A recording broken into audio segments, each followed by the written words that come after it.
ನಮಸ್ಕಾರ. ಅಪ್ಪೀಸ್ ಕುಕ್ಕರಿಗೆ ಸ್ವಾಗತ. ನಾನು ನಿಮ್ಮ ಪ್ರೀತಿ ಅಪ್ಪಿ. ವೀಕ್ಷಕರೇ, ಈ 5 ಆಹಾರಗಳನ್ನು ನೀವು ತಿಂತಾ ಇದ್ರೆ ಇವತ್ತೇ ಸ್ಟಾಪ್ ಮಾಡಿ. ಇದು ನಿಮ್ಮ ಆಯಸ್ಸನ್ನು ಕಡಿಮೆ ಮಾಡುತ್ತಂತೆ. ಈ 5 ಆಹಾರಗಳು ನಿಮ್ಮ ಪಾಲಿಗೆ ಸ್ಲೋ ಪಾಯ್ಸನ್ ಇದ್ದ ಹಾಗೆ ಒಳ್ಳೆಯದಲ್ಲ.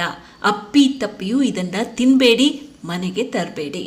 ಹಾಗಾದರೆ ಆ 5 ಡೇಂಜರಸ್ ಆಹಾರಗಳು ಯಾವುವು ಅನ್ನೋದನ್ನ ಈ ವಿಡಿಯೋದಲ್ಲಿ ನೋಡ್ತಾ ಹೋಗೋಣ. ಇನ್ನೊಂದರ ಬನ್ನಿ ವಿಡಿಯೋವನ್ನು ಸ್ಟಾರ್ಟ್ ಮಾಡೋಣ. ಮೊದಲನೇ ಡೇಂಜರಸ್ ಫುಡ್ ಚಿಪ್ಸ್ ಮತ್ತೆ ನಮ್ಕಿನ್ಸು. ಅಂಗಡಿಗಳಲ್ಲಿ ಇವುಗಳನ್ನ ಫ್ರೆಶ್ ಅಂತ ಮಾಡ್ತಾರೆ, ಆದ್ರೆ ವೀಕ್ಷಕರೇ ಇವು ಫ್ರೆಶ್ ಆಗಿರಲ್ಲ. ಮುಖ್ಯವಾಗಿ ಇಲ್ಲಿ ನೀವು ನೋಡ್ಬೇಕಾಗಿರೋದು ಇವುಗಳನ್ನ ಮಾಡೋದಕ್ಕೆ ಬಳಸ್ತಾರಲ್ಲ ಎಣ್ಣೆ, ಇದು ಫ್ರೆಶ್ ಆಗಿ ಇರುವುದಿಲ್ಲ. ಬಳಸಿದ ಎಣ್ಣೆಯನ್ನೇ ಪದೇ ಪದೇ ಬಳಸ್ತಾರೆ.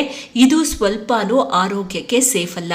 ತುಂಬ ಟ್ರಾನ್ಸ್ ಫ್ಯಾಟ್ ತಿಂದರೆ ಹೈ BP ಆಗುವ ಅಪಾಯ ಇರುತ್ತೆ. ಜೊತೆಗೆ ನಿಮ್ಮ ಹಾರ್ಟ್ಗೂ ಕೂಡ ಇದು ಒಳ್ಳೆಯದಲ್ಲ. ಹಾರ್ಟ್ಗೆ ಇದು ತುಂಬಾ ಡೇಂಜರು. ಇದರಿಂದ ಕಿಡ್ನಿಗೆ ಸ್ಟ್ರೈನ್ ಆಗುತ್ತೆ. ಅಪರೂಪಕ್ಕೆ ಓಕೆ, ಯಾವುದೇ ಕಾರಣಕ್ಕೂ ಡೈಲಿ ಬೇಡ. ಅಪರೂಪ ಅಂದರೆ ತುಂಬ ಅಪರೂಪಕ್ಕೆ ಓಕೆ, ಬಟ್ ರೆಗ್ಯುಲರ್ ಆಗಿ ತಿಂದರೆ ಸಮಸ್ಯೆ ಆಗೋದು ಪಕ್ಕ.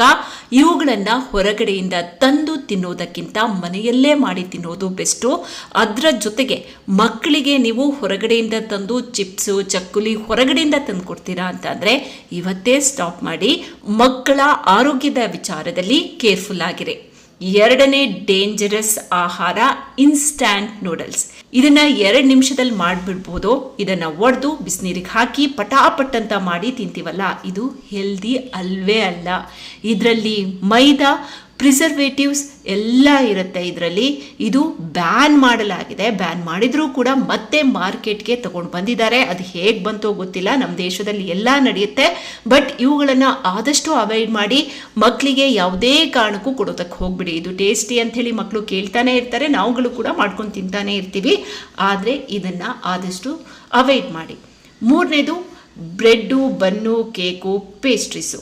ಕೇಕ್ ಅಂತೂ ಈಗ ಸಾಧಾರಣವಾಗಿ ಎಲ್ಲರೂ ತಿಂತಾರೆ. ಕೇಕ್ ಇಲ್ಲದೆ ಯಾವ ಪಾರ್ಟಿಗಳು ಕೂಡ ನಡೆಯಲ್ಲ. ಬರ್ಡೇಗೂ ಬೇಕು, ಆ್ಯನಿವರ್ಸರಿಗೂ ಬೇಕು, ಕೇಕ್ ಇರಲೇಬೇಕು. ಅದನ್ನು ಸಿಂಪಲ್ ಕೇಕ್, ಹೆಲ್ದಿ ಕೇಕ್ ಯಾರ ಕಣ್ಣಿಗೂ ಕಾಣಿಸಲ್ಲ. ಕಲರ್ ಆಗಿರಬೇಕು, ಫುಲ್ ಕಲರ್ಫುಲ್ ಆಗಿರಬೇಕು ಕೇಕು. ಅದನ್ನು ತಂದು ಸೆಲೆಬ್ರೇಟ್ ಮಾಡ್ತಾರೆ. ಆದರೆ ಈ ಕೇಕಿಗೆ ಬಳಸ್ತಾರಲ್ಲ ಕಲ್ಲರು, ಇದು ತುಂಬಾ ಡೇಂಜರು. ಹೀಗಾಗಿ ಆದಷ್ಟು ಸಿಂಪಲ್ ಆಗಿರುವಂತಹ ಕೇಕ್ಗಳನ್ನು ಬಳಸಿ. ಮನೇಲೇ ರೆಡಿ ಮಾಡಿದರೆ ಇನ್ನೂ ಒಳ್ಳೆಯದು. ಈಗ ರಾಗಿ ಕೇಕ್ ಕೂಡ ಎಲ್ಲ ಕಡೆ ಸಿಗುತ್ತೆ, ಅದನ್ನು ಟ್ರೈ ಮಾಡಿ. ಇದನ್ನು ತಿಂದರೆ ಹೆಲ್ದಿ ಆಗಿರ್ತೀರ. 4ನೇದು ಸೋಡಾ, ಕೋಲಾ, ಜೊತೆಗೆ ಬಾಟ್ಲಿಗಳಲ್ಲಿ ಸಿಗುತ್ತಲ್ಲ ಹಣ್ಣಿನ ಜ್ಯೂಸ್ಗಳು, ಇವು ತುಂಬಾ ಡೇಂಜರು. ಯಾವುದೇ ಕಾರಣಕ್ಕೂ ಸೇಫ್ ಅಲ್ಲ. ಇದರಲ್ಲಿ ಬರೀ ಸಕ್ಕರೆ ಬಿಟ್ಟರೆ ಬೇರೆ ಏನೂ ಇರಲ್ಲ.